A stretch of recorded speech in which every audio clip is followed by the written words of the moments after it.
Will the Chiefs finally sign Odell Beckham Jr.? That's the topic of today's Chiefs Report. I appreciate you hanging out with us. I'm your host, Jace Andrews. And I'm telling you, it could finally happen. It's been a rumor for the past couple of years. OBJ could be finally heading to Kansas City.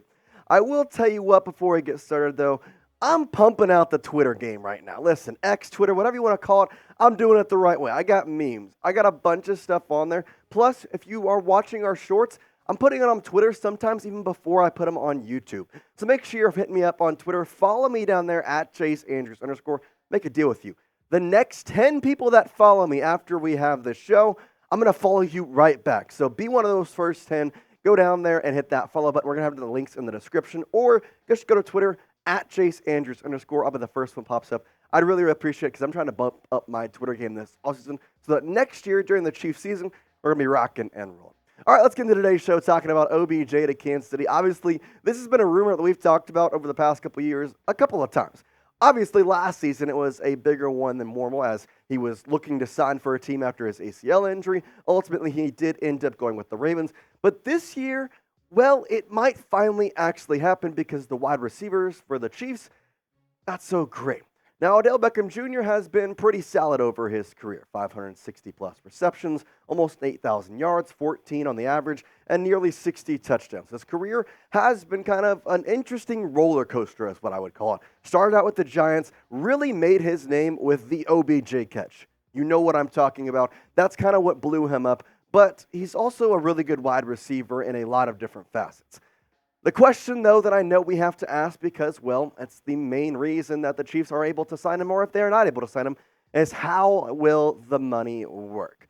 Now, this is a question that's going to be asked all throughout the offseason. Hopefully, there will be some ways to free up some cap space, which we may actually make a video on later on this weekend talking about how to free up some cap space, which one big one would be restructuring Patrick Mahomes' contract. Now, with OBJ, though, his most recent contract with the Baltimore Ravens was a one-year, $15 million deal. Now, he's a little bit on the older side of wide receivers, which is kind of where this gets a little hairy, because I don't know how much money Brett Veach will be willing to spend on a wide receiver that you're probably going to get for just 1 year. In my opinion, I think Veach is looking for more long-term options because if you could pair up, say, somebody that either is already doing well in the NFL or get a top-tier wide receiver out of the draft and have them under contract for the next 4 years, that would allow you to kind of pair Rashee Rice with whoever that may be for the next couple of years and make this back-to-back maybe a 3-peat, maybe even a 4-peat. Heck, why not go for 5? But don't read too much into that money there real quick. I know 1 year, $15 million seems like a lot to pay for Odell Beckham Jr. And why in the world did the Ravens do that?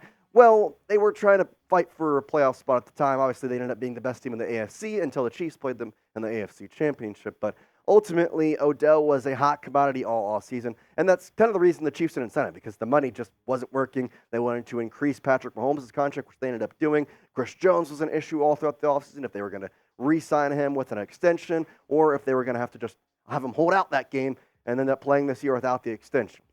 I asked this question, though. Before I tell you how the money works, how that all kind of, I'm going to say, coincides with why the Chiefs could sign him, I want you to answer this question. Let's say forget the money. Let's say forget the contracts. Right now, say that Odell Beckham Jr. was going to be also a team-friendly contract, whatever. Would you want the Chiefs to sign him? Obviously a little bit older, but he still has the prowess of a younger guy. I want you to type Y for yes if you are signing Odell Beckham Jr. I want you to type N for no if you are not going to do that, if you think that's not worth it and that he is too old, you'd rather somebody younger or somebody out of the draft. Would you sign Odell Beckham Jr.? Money's not an option. Type Y for yes, N for no. Get down in the comment section, and I'll give you a second to go answer that. All right, Odell Beckham Jr.'s contract this past year with the Ravens was a one-year, $15 million deal. The only thing was it didn't really include all $15 million. Now, he had a $13 million signing bonus, plus the deal included voidable years, which reduced his cap to $3.932 million. Now, obviously, the Ravens are going to be continuing that because they have 4 voidable years upcoming. Obviously, this year, they're going to be paying a lot of money because, well, they are putting most of the cap that they paid him this past year into this year's contract. So he's going to be making a good amount of money this year with the Ravens. So there's a lot of ways you could handle this from the Chiefs side. He's already getting money from the Ravens. You could sign him for a cheaper value if, say, hey, Odell, we know you got your ring with the Rams, but do you want to try and get another with Patrick Mahomes? Well, we could sign you for a cheaper contract. Or you could do the same thing that the Ravens do, which is something that's becoming a little bit more popular as we go on, and maybe get some voidable years in there just like the Ravens had. Obviously, that would be risky just because you don't know the cap hit later on. It would be kind of an interesting contract situation, but from what I've seen, from what I've heard, OBJ will not be heading back to the Ravens on another deal. So how exactly is this going to work out? Brett Veach, it's your time to pounce. It's also your time to pounce on Prize Picks because I know that football season is over, but that does not mean you can stop with your Prize Picks. They have so many sports and stat types. Honestly, there's a lot to choose from even without the NFL. Now, I'm a big MLB guy, so I got some MLB picks in there, but if you don't know what Prize Picks is, it's a real money daily fantasy sports game. And right now, you can always combo projections. Obviously, with no NFL, there's still NBA, there's NHL. You can combo it across a couple of leagues. But there's also season-long projections. So I'm putting my season-long projections in right now for the MLB. And guess what? I got our boy Bobby Witt Jr. all in here. I'm going the more on his hits. And then I go homers across the board for Shohei Ohtani. He's in Los Angeles. He got a big deal. Yeah, dude's going for 40 bombs this year. Juan Soto playing in a Little League park at Yankee Stadium. That's going for more than 40 home runs. Adolis Garcia coming off a world championship. Dude is electric. He can hit a bunch of home runs. Forget the average, though. But, hey, he's going to go more right there. So, hey, why don't you go check out? There's a bunch of stuff getting on Prize Picks right now for the MLB. They have NASCAR Prize Picks. They've got PGA. They've got NBA, NHL still. And you can combo projections across any league. So say you could put like something with Jordan Spieth, more on birdies, and then combo that with like more on points on LeBron James. Obviously, All-Star Weekend, so, could use that next weekend. But still, if you go to prizepicks.com/CLNS and use code CLNS, you're going to get a first deposit match of up to $100. Now, quick withdrawals, easy gameplay, and an enormous selection of players and stat types, what makes Prize Picks the #1 daily fantasy sports app. Once again, go to prizepicks.com/CLNS and use the code CLNS for a first deposit match of up to $100. Shout out to Prize Picks. It's daily fantasy sports made easy. All right, so why would Odell work in this contract situation?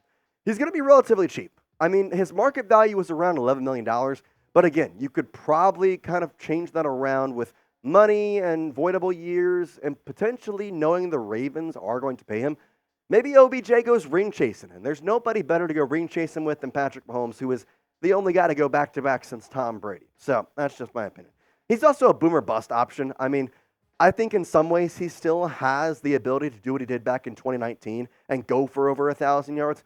But at the same time, 500 yards for the past 2 years is not bad. And obviously had that ACL injury in between there. But that 2021 year with the Rams, those 5 touchdowns were all with the Rams. Obviously started the year with the Browns, but he played overall pretty well.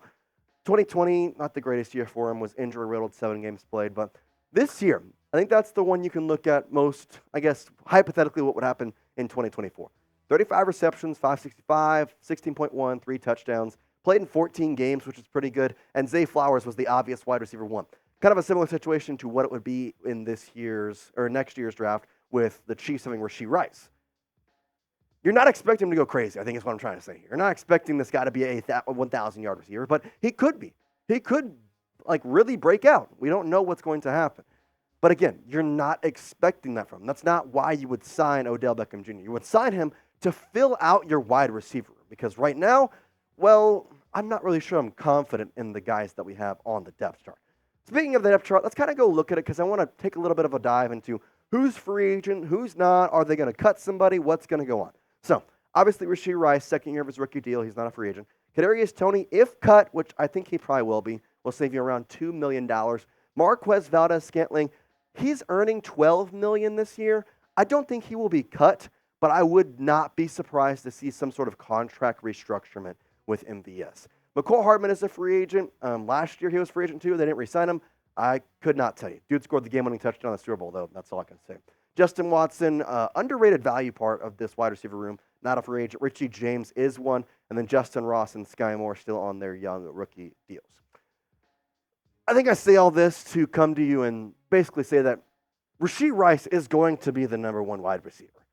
I think that is very clear. And if you're not really understanding why, if you think like, why don't they go sign T. Higgins? Well, they don't really need somebody who crazy. Obviously, I would love T. Higgins. I think that the Brett Veach should explore that option. And if they do have the option to sign him, sign him.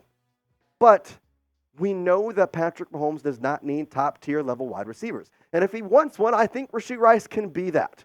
It's about filling the holes, which is why OBJ would be perfect. And kind of doing this, it got me thinking, okay, well, OBJ is probably not one that people are thinking, oh, that's a great wide receiver to sign. But he would be very perfect for the Chiefs. The under-the-radar guys are the ones that we want. So I found 5 guys that I think would be under-the-radar signings in this upcoming offseason, and I think would really help out the Kansas City Chiefs. The first one is one I've talked about. He's gotten more expensive since the last time we've talked about him. He's around $10 million a year now, but Curtis Samuel, really good guy on the Washington Commanders. Sam Howell was his quarterback, and still he was electric. Had good hands, which honestly we saw this year. Would like to have that. Can move with the ball well. He's a gadget-type guy as well, kind of like McCole Hardman and Kadarius Toney in a way, and the way they use them. I could see them doing a bunch of screens to him. He kind of fits the Chiefs style. Noah Brown had a great year with the Texans. Unfortunately, had some injuries around there too, but he would be a great one to sign. Kendrick Bourne, who had a pretty decent stat year with Mac Jones and Bailey Zappi as his quarterback. This dude could honestly be good. And then the guy you faced in the Super Bowl, Jauan Jennings. Third and Jauan. Hey, buddy, if you want to come over, play on the winning side, he'd be pretty cheap, pretty nice. And then Darnell Mooney, which I'm kind of higher on than most people. I know that people crap on him. He had that drop this year, and that would have won the one. But again, kind of just bounced into his lap. I'm not going to discredit him for that. But he's been a solid option in Chicago. And not that Justin Fields isn't a good quarterback. He's just not a great quarterback in terms of throwing. So I think Darnell Mooney haven't exactly reached his full potential. Why not try him out? He'd be pretty cheap as well. The thing is, what is actually going to happen? Obviously, there's things we can talk about all year long of, okay, will they sign some big name? Will they not? In reality, I think it's probably going to be a low-level wide receiver they get, or they could just draft a wide receiver in the 2024 draft. I mean, there's 3 guys that I honestly really like that you could get at, say, 32. Keon Coleman's the first one who people talk about as a top-tier level wide receiver.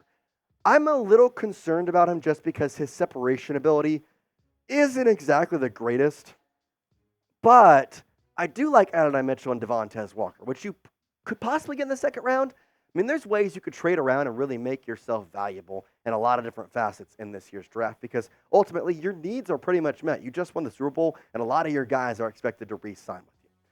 Now, we see these 3 guys. I talked about OBJ. I talked about under-the-level wide receivers. I talked about T. Higgins, Michael Pittman, Mike Evans, all I want.